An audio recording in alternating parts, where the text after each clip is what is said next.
Sistematik, ya'ni og'iz yara kasalligidan keyin mollaringiz ozib ketdimi? Endi bularni qanday semirtirish yo'lini ko'rsatamiz.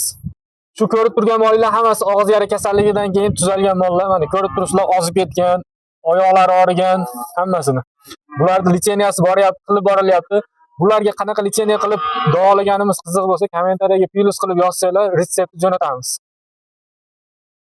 Bularni endi tezroq semirtirish uchun, ya'ni o'zini holatiga qaytarish uchun Body Force preparatidan foydalanamiz.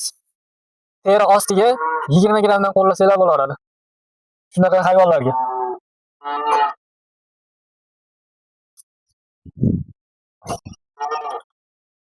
Bu preparatni har 14 kunda 4 marta qilsanglar, yana ham samarali bo'ladi, effektini ko'rasizlar.